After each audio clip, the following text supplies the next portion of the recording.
Feast of unleavened bread is upon us, and so is the deluge of messianic self-righteousness. Biggest target is the church. Oh, they're keeping Ishtar Day. Most Christians, they don't know about the laws. They think they can go and just sin.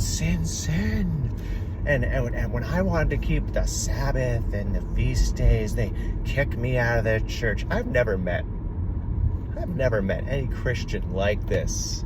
I grew up Baptist, Northern Baptist, a little different than Southern Baptist, but we still, there was holiness, right?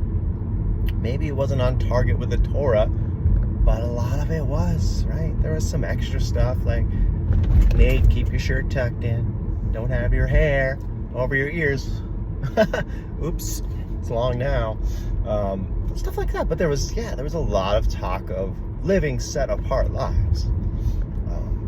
I was never taught Jesus died. Now you can do whatever you want. It's like Jesus died, so there's forgiveness when you mess up, which is exactly what Messianics believe. But they tout it as like everyone in the church is just wildly living in sin. Maybe there's some very liberal churches where that's happening, or it's like, but there's always kind of like this holiness taught. At the very least, it's, when I was growing up, everyone wore the WWJD. What would Jesus do? It was the first thought. It's like you thought about how he lived his life and what he would do, unless you had a really skewed up version of Jesus, which I don't know how you get it, because you read the New Testament and you're getting a lot of Torah, right? He went to the feast days. He did all these things.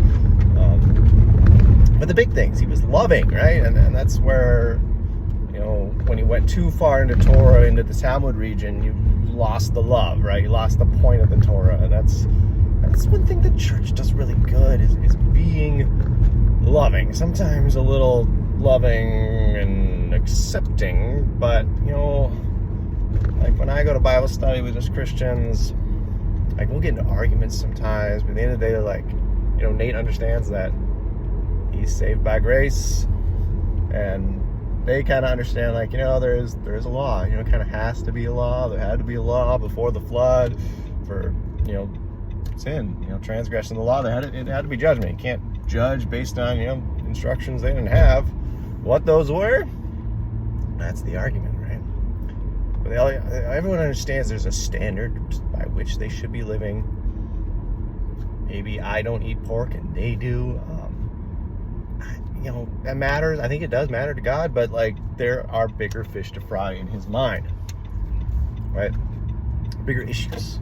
And when it comes to the feast day and whether you want to do Easter, even within the Messianic community, everyone's got, it's the solar calendar, it's the lunar calendar, it's this day, it doesn't happen at sundown, it happens at sunrise, and it's like, there's all these divisions, like, you should keep the feast, but we can't even agree on when those happen. And we go by this book, Jubilees, which also tells us that God purposely disrupted the feast day cycle so we wouldn't know.